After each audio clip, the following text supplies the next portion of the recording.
Padre, te damos gracias por este glorioso y hermoso día. Sí, la tierra es tan hermosa, sí. No podemos imaginarnos que puedas crear algo aún más hermoso que esto. Eso nos asombraría, pero lo has hecho y has ido a preparar ese lugar para nosotros. Y al orar esta oración, tú tienes una sonrisa muy grande porque amas a todos aquí y estás ansioso y no ves la hora de ver que cuando entren a ese mundo donde vamos a experimentar tu presencia todo el tiempo y la gloria y la belleza. Gracias, Padre. Pero hasta ese día queremos estar aquí responsablemente haciendo las cosas que te honren y las cosas que van a durar por la eternidad. Entonces pido que como parte de nuestro estudio, que nos prepares, nos hagas más aptos para ese servicio. Oramos por el servicio a los niños al lado. Bendice esas pequeñas vidas cuando escuchan nuevamente de un Jesús que los atesora y jamás los dejará ni los abandonará. Y esto lo pedimos en el nombre de Cristo y todo el pueblo dijo amén.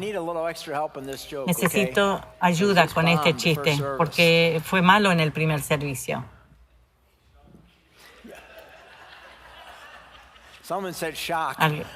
Alguien dijo, fue un shock. Bueno, a ver, visité a un joven en su casa el otro día que tenía enyesado el cuerpo entero porque se había caído de un precipicio de 20 pies de alto. Le pregunté qué le había pasado. Me dijo, vi un letrero que decía, esta caída es extraordinaria, pero no fue así.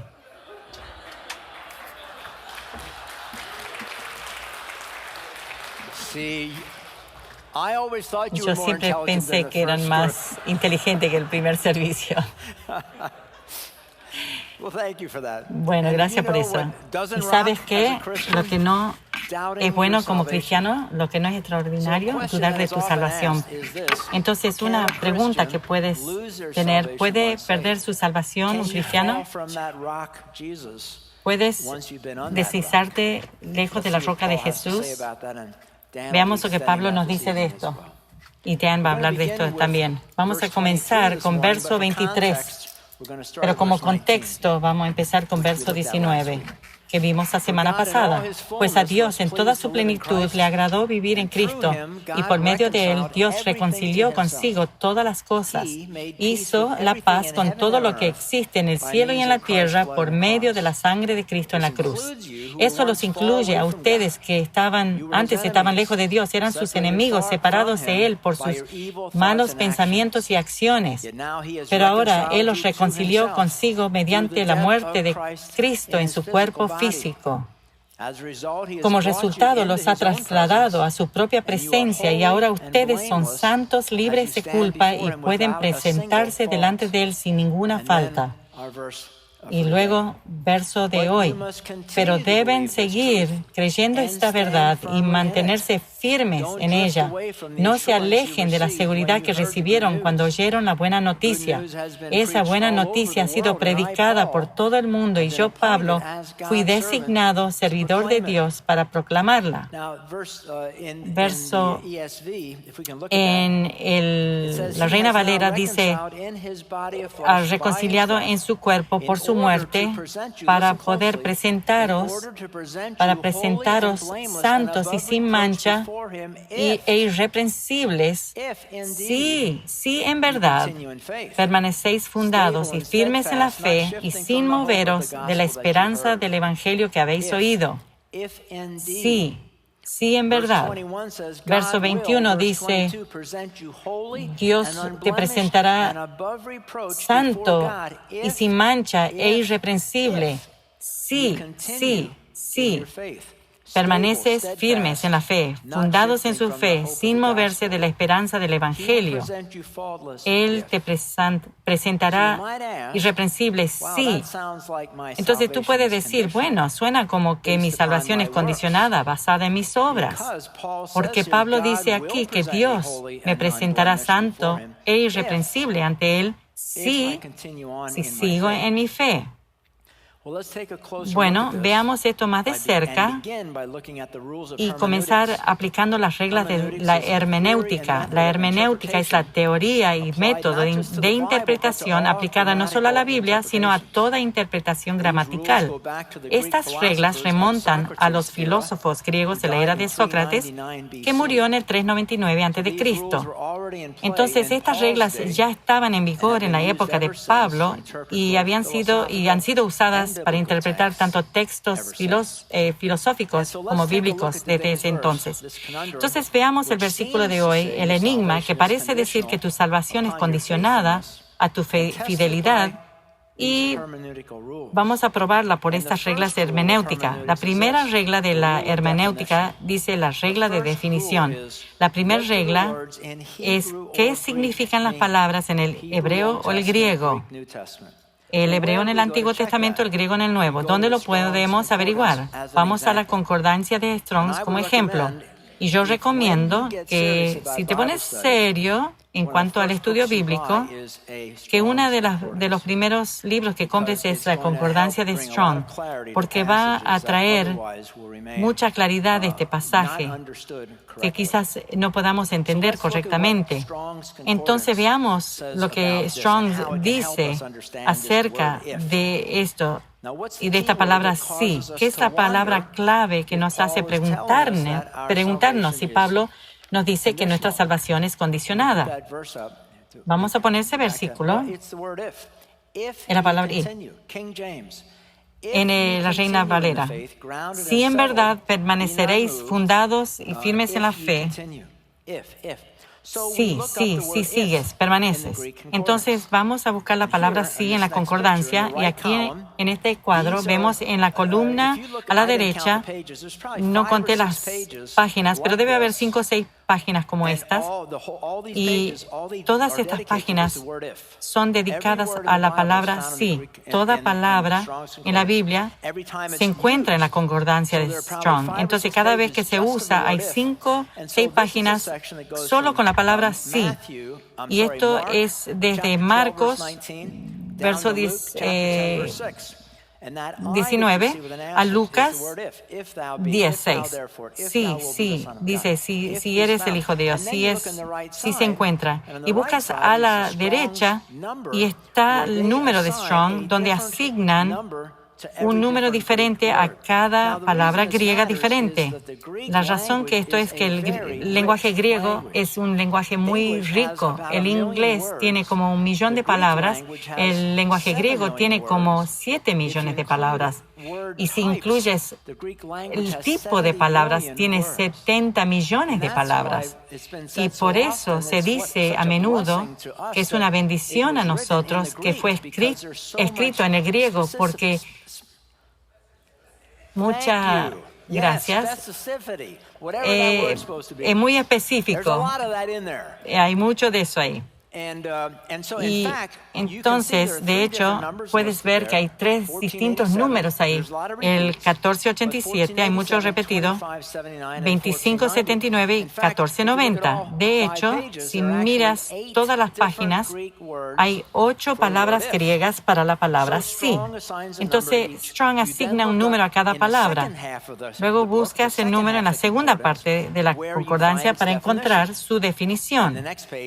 Y en la próxima palabra es la segunda parte, donde muestra esto. Y muestra que 1489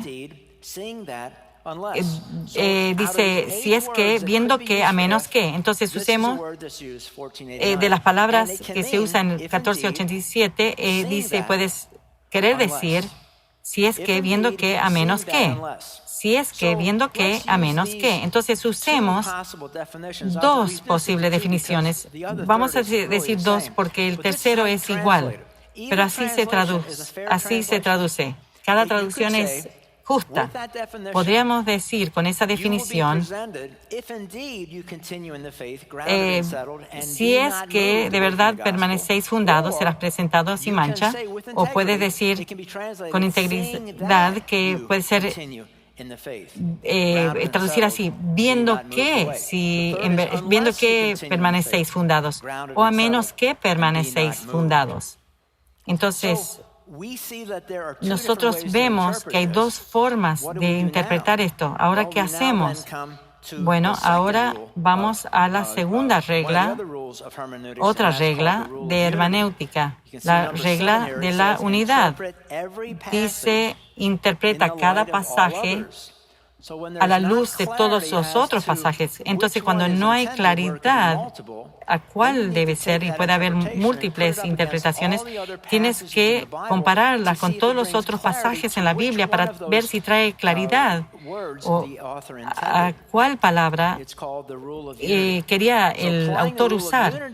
Entonces, la regla de la unidad a este versículo, de esas dos interpretaciones que se puede usar, si es que, o viendo que, ¿cuál de esas definiciones es consistente con el resto de las enseñanzas del Nuevo Testamento? Entonces, de acuerdo a la regla 7, vamos a ver. Primera Juan 5. El que tiene al Hijo tiene la vida.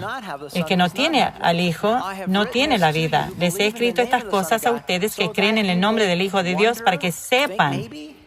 ¿Piensan si es que o no estoy seguro? No, para que sepan que tienen vida eterna.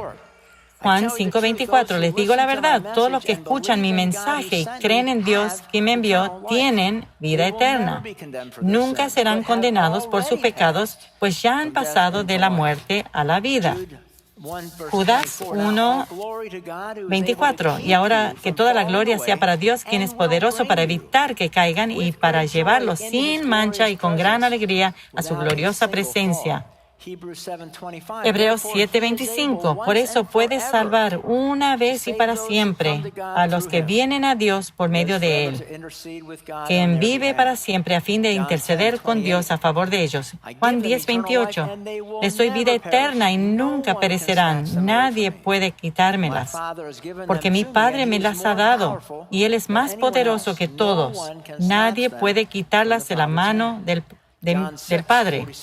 Juan 6:47. Les digo la verdad. Cuando Jesús dice, les digo la verdad, es la verdad. Todo el que cree tiene vida eterna. Juan 3:16. Pues Dios amó tanto al mundo que dio a su único Hijo para que todo el que crea no se pierda, sino que tenga vida eterna. Juan 3:36. Cualquiera que cree en el Hijo de Dios tiene vida eterna, y el que no obedece al Hijo no conocerá la vida eterna y está bajo la ira de Dios.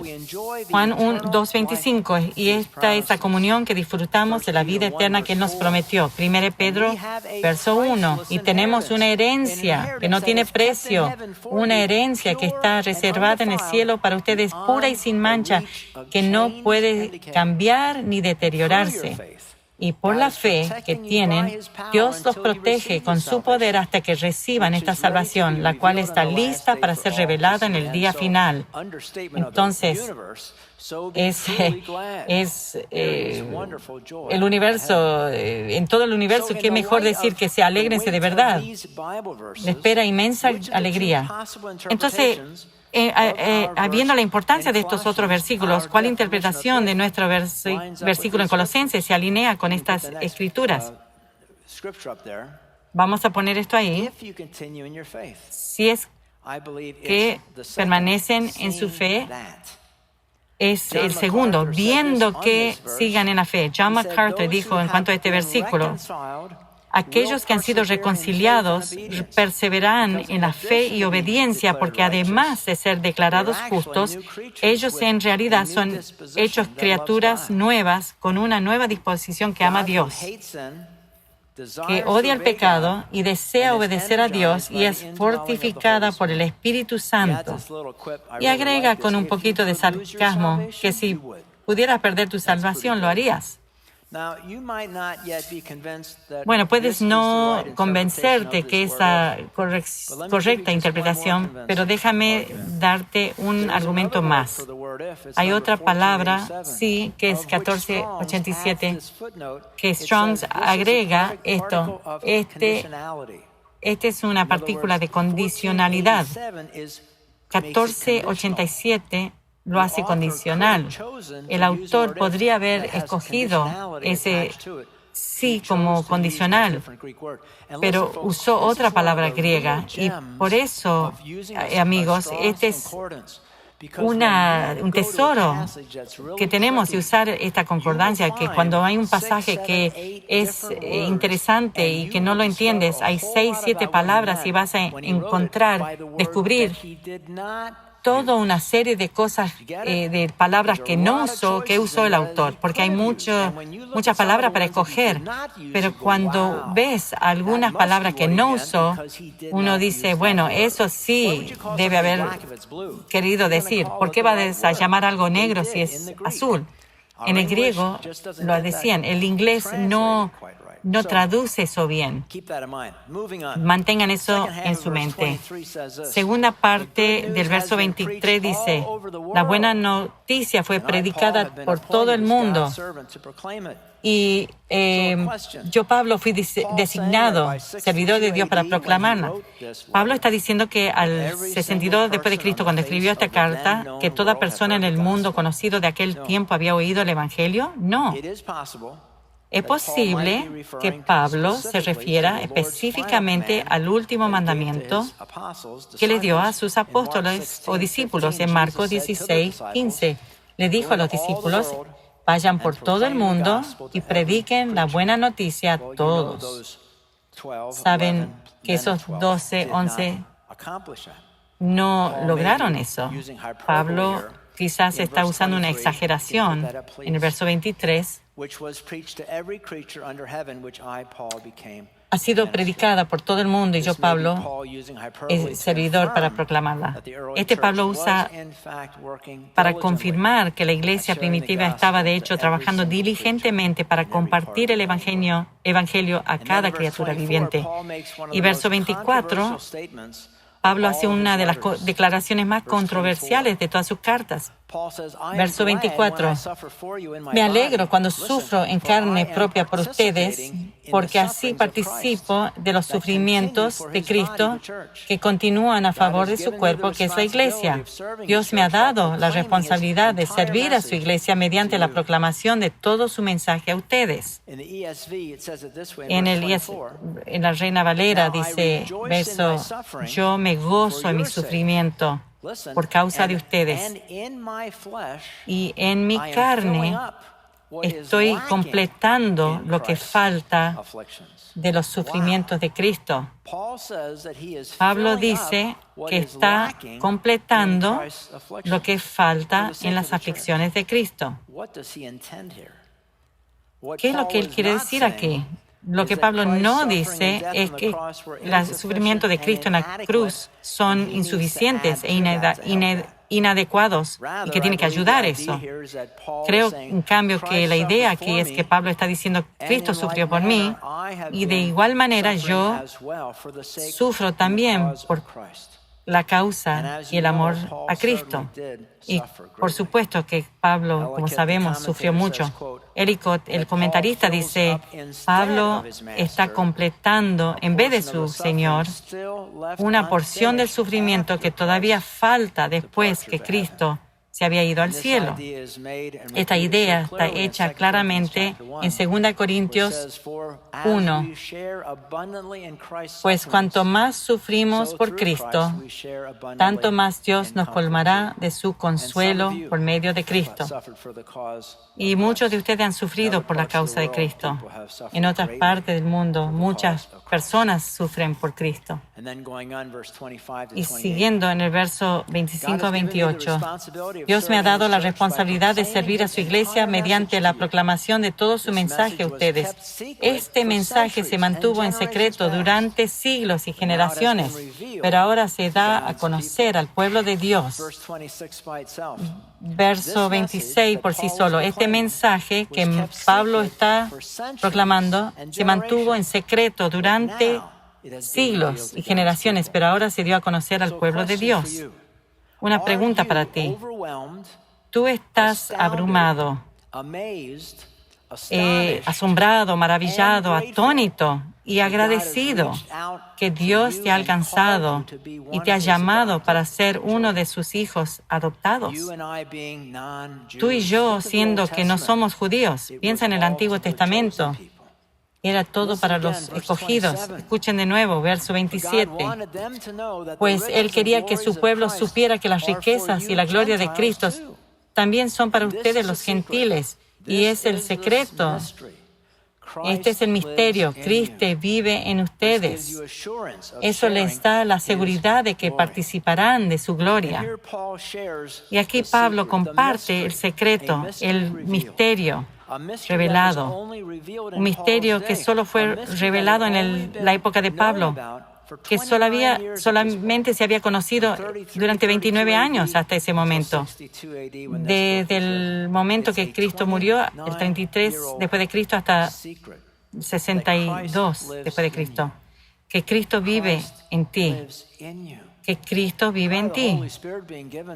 El Espíritu Santo que fue dado al hombre, antes de eso, nadie entendía esto. Era un concepto nuevo, una idea nueva de Dios viviendo, morando en nosotros. Esta idea de Cristo viviendo en nosotros se llama la vida intercambiada. Gálatas 2:20 dice, mi antiguo yo ha sido crucificado con Cristo. Ya no vivo yo, sino que Cristo vive en mí. Así que vivo en este cuerpo terrenal confiando en el Hijo de Dios que me amó y se entregó a sí mismo por mí. La idea continúa en Romanos 8:10. Donde dice esto, y Cristo vive en ustedes, entonces, aunque el cuerpo morirá por causa del pecado, el Espíritu les da vida, porque ustedes ya fueron hechos justos a los ojos de Dios. Romanos 6 y 7 dice esto. Sabemos que nuestro antiguo ser pecaminoso fue crucificado con Cristo para que el pecado perdiera su poder en nuestra vida. Ya no somos esclavos del pecado, pues cuando morimos con Cristo fuimos liberados del poder del pecado. Nuestros seres antiguos, pecaminosos, fue crucificado con Cristo. Voy a personalizar este versículo. Vean el verso 27. Porque Dios quería que tú sepas que las riquezas y la gloria de Cristo también son para ti. Y este es el secreto que se aplica a ti. Cristo vive en ti. Y esto te da la seguridad de participar en su gloria. Pablo dice que este secreto, y en la Reina Valeria dice este misterio, es que Cristo vive en ti. Y amigos, la Biblia dice que esto tiene implicaciones reales relacionadas al pecado sexual. 1 Corintios 6, 15 a 20. ¿No se dan cuenta de que sus cuerpos en realidad son miembros de Cristo? ¿Acaso un hombre debería tomar su cuerpo, que es parte de Cristo, y unirlo a una prostituta? La idea aquí es una mujer suelta, no pagada, sino sexo fuera del matrimonio. Jamás. ¿No se dan cuenta de que si un hombre se une a una prostituta, se hace un solo cuerpo con ella? Pues las Escrituras dicen, los dos se convierten en uno solo, pero la persona que se une al Señor es un espíritu con Él. Entonces, huyan del pecado sexual. Ningún otro pecado afecta tanto el cuerpo como este, porque la inmoralidad sexual es un pecado contra el propio cuerpo. Tú puedes robar un carro, pero no es un pecado contra tu cuerpo. O tú robas en el trabajo, no es contra tu cuerpo. Pero la inmoralidad sexual es contra el propio cuerpo. ¿No se dan cuenta de que su cuerpo es el templo del Espíritu Santo que vive en ustedes y les ha dado por Dios? Ustedes no se pertenecen a sí mismos porque Dios los compró a un alto precio. Por tanto, honren a Dios en su cuerpo. Por eso es que si tú eres un creyente en Cristo, cada vez que participas de la fornicación, hay un reconocimiento, una culpa en tu espíritu, un sentir de que no deberías hacerlo. ¿Sabes de dónde viene esto? Viene de Cristo, que vive dentro de ti, que dice, tú sabes hacer mejor que esto. Sácame de aquí. No hagas esto, por favor. Él no te va a golpear y gritarte, pero esa voz pequeña, ese espíritu en ti va a decir, yo no debería estar aquí, no debería estar haciendo esto, por favor. sácanos de aquí. Ese Cristo que vive en ti, sácanos de aquí. Y amigos, esto es serio. Y aunque, como tú sabes, todo pecado es pecado, y hay todo tipo de pecados que yo podría mencionar aquí, el pecado sexual es diferente de los otros pecados. Como leímos en el verso 18, de nuevo, huyan del pecado sexual. Ningún otro pecado afecta tanto el cuerpo como este, porque la inmoralidad sexual se destaca porque es un pecado contra el propio cuerpo, es de otra categoría. Y en otra área donde el pecado sexual es diferente es que con la mayoría de los otros pecados, nuestra cultura también condena esos pecados. Robar, matar, abusar de una mujer, un niño, secuestrar, extorsión, violar. Nuestra cultura los condena también y nuestras leyes estatales y federales reflejan eso. Pero los pecados sexuales, nuestra cultura está de acuerdo con casi toda actividad sexual que la Biblia condena. Y las leyes estatales y federales reflejan eso también. El pecado sexual siempre fue así. Es exactamente igual en la época de Pablo. De tal manera que en Hechos 15, cuando Pablo y Bernabé aparecieron ante los apóstoles y los ancianos en Jerusalén, preguntando cuáles leyes los nuevos cristianos gentiles debían seguir, porque no eran judíos, el Consejo dijo lo suficiente en el verso 28. Es el apóstol que habla. Pues nos pareció bien al Espíritu Santo y a nosotros no imponer sobre ustedes una carga mayor que estos pocos requisitos. 1, deben abstenerse de comer alimentos ofrecidos a los ídolos, de consumir sangre o carne de animales estrangulados. 2, y 3, la inmoralidad sexual. Si hacen esto, harán bien. Una traducción dice, es suficiente. Hagan estas 3 cosas, es suficiente. ¿Por qué el Consejo destacó la inmoralidad sexual? ¿Por qué no incluyeron el asesinato, el robo, la borrachera? Los apóstoles estaban de acuerdo con estos pecados, pero no con los pecados sexuales, no. El punto era que la inmoralidad sexual en la época de Pablo, escuchen, era tan aceptada por la cultura, tan común, tan inherentemente parte de toda la vida y cultura, legalizada y compenetrada en la vida, que tenían el consejo que plantearlo por separado y lo hicieron. Y nosotros también. Yo sé que esto no es un mensaje popular para hoy, pero como un pastor ante Dios, sé que somos responsables ante Dios de amarlos lo suficientemente para corregir y reprenderlos cuando vemos que le hace falta. ¿Por qué lo hacemos? Los siguientes pasajes explican por qué. Colosenses 1:28. Por lo tanto, hablamos a otros de ustedes, advertimos a todos y enseñamos a todos con toda la sabiduría que Dios nos ha dado. Queremos presentarlos a Dios perfectos en su relación con Cristo. Es por eso que trabajo y lucho con tanto empeño, apoyado con el gran poder de Cristo en mí. Segunda de Timoteo. Le dice Pablo al joven Timoteo, predica la palabra de Dios, mantente preparado, sea o no el tiempo oportuno, corrige, reprende y anima a tu gente con paciencia y buena enseñanza. Tito 2:15, debes enseñar estas cosas y alentar a los creyentes a que las hagan. Tienes la autoridad para corregirlos cuando sea necesario, así que no permitas que nadie ignore lo que dices. Entonces, por favor, entiende por qué decimos estas cosas. Porque Dios nos encarga decirte esto a ti, en amor. Y porque Dios quiere que seas desafiado en este tema de la inmoralidad sexual por ser aguafiestas. No, porque tu pecado te está cobrando algo en alguna parte. Siempre tiene el pecado, siempre se cobra y tiene un precio. Lo triste es que tú, la mayoría de las veces, nunca descubrirás qué es lo que te costó ese pecado. Y me alegro por eso. Me alegro que no sé qué me costó mi pecado en el pasado, porque Dios todavía hace cosas hermosas en tu vida. Pero el pecado tiene un precio.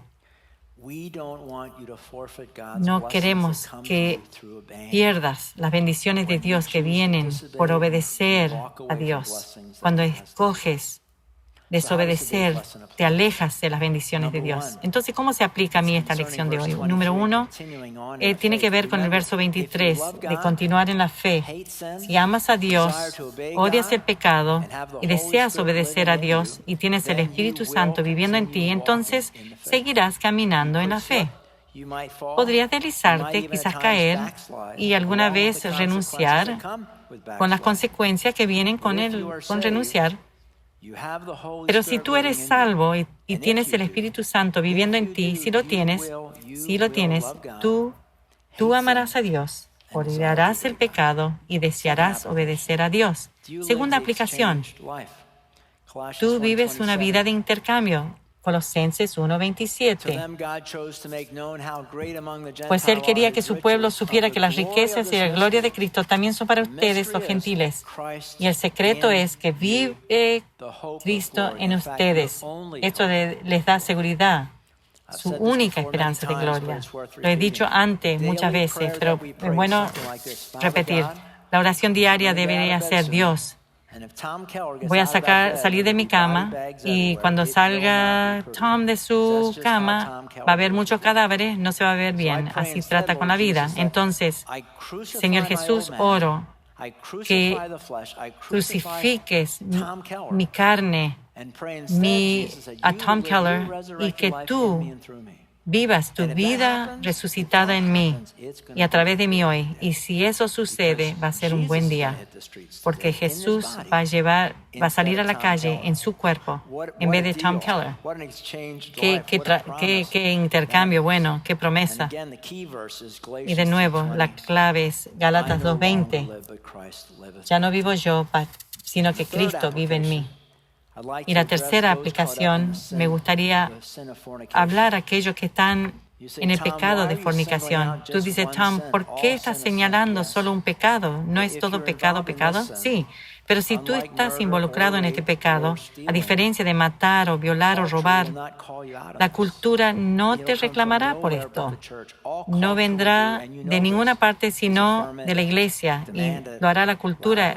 Lo que hará la cultura es defenderlo. Entonces, Dios llama a los pastores para reclamarlo, para llamarlo pecado, para reprender y corregir en amor.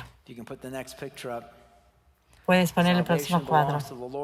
La salvación es el Señor. Y la tercera aplicación, la pregunta más grande esta mañana: ¿mi salvación es condicionada por mi futuro desempeño?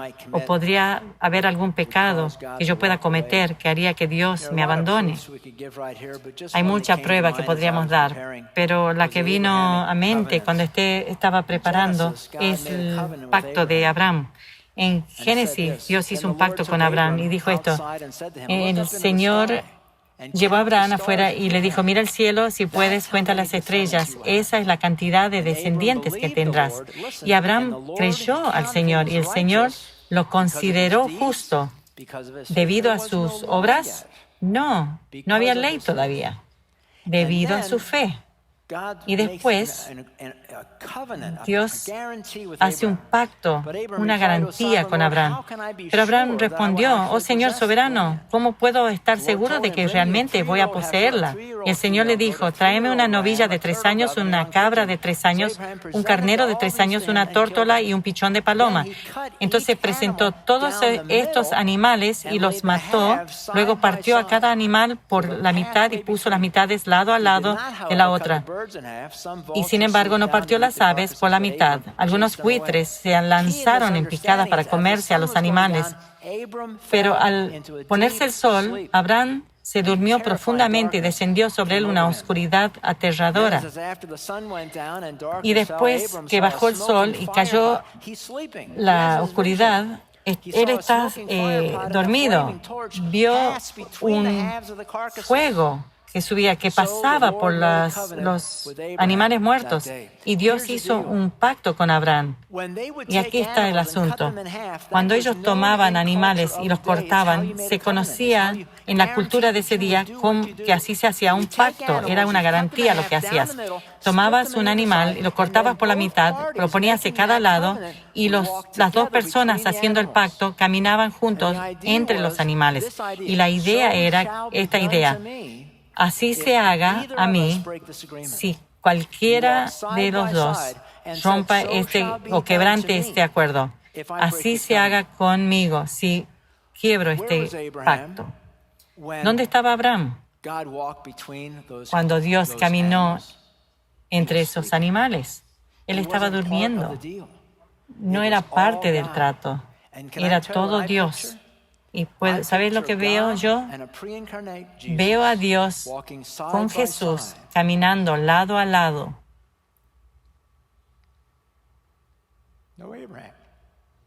No estaba Abraham. Y Jesús diciendo a su Padre, así se haga conmigo si cualquier lado quiebra este pacto. Abraham no fue parte del trato, ni tú y ni yo. Por eso digo, la cruz es tan santa que casi es un sacrilegio verlo, porque no tenemos nada ahí. No hemos participado. Es Dios, Jesús diciendo a Dios, se requiere esto, voy a dar mi vida de mi voluntad. Y el Padre que acepta ese don. Nosotros no estamos ahí. Si tú te preguntas qué parte tengo yo en mi salvación, es todo hecho por Dios, de principio a fin. Él hizo ese pacto, Él hizo esa promesa, Él hizo esa garantía. Tú puedes decir, yo necesito una señal. Necesito una señal para saber. Esta es una señal que Él tiene para ti. Esa vamos a dejar a un lado. Esa es la señal. ¿Quieres una señal? Ahí está la señal.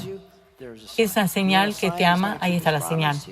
¿Quieres una señal que va a guardar su promesa? Ahí está la señal. Esa es la señal. Porque en realidad están conectadas las dos cosas. El pecado sexual y la confianza en Dios. ¿Saben por qué? ¿Están ligadas? Porque cuando más disfrutas del amor increíble, inmerecido, ilimitado y libre de Dios, más tendrás el deseo de entregar esas cosas que lo hieren a Él y a ti, y vivir una vida que le plazca, no por temor, sino por el aprecio, el agradecimiento. Oremos. Padre, te damos gracias por la verdad de tu palabra. Te damos gracias por el gran amor que tú tienes por nosotros, que aún siendo pecadores, Cristo murió para salvarnos. Y pido esta mañana, Padre, que los que están involucrados en el pecado sexual, y si tienen al Espíritu Santo viviendo en ellos, que ellos sientan tu convicción, no condenación. Tú no condenas, sino sentir tu Espíritu Santo dándole una convicción, que ellos tengan la determinación y el compromiso para actuar sobre esa convicción, porque podemos salir de ahí y sacarlo eso de la mente, pero nos va a costar. Pero Dios, yo no quiero ver, ni tú quieres ver, que ellos pierdan las bendiciones que ellos van a perder si continúan en ese estilo de vida.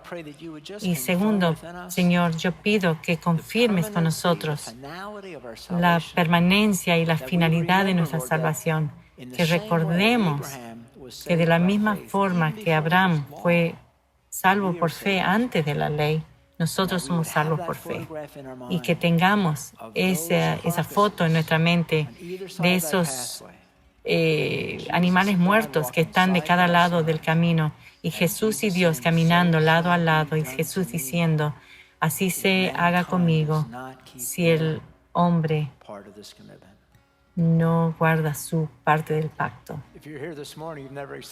Si estás aquí esta mañana y aceptas a Cristo como Señor y Salvador, este es un maravilloso día para hacer eso. Si quieres hacerlo, haz esta oración en tu corazón.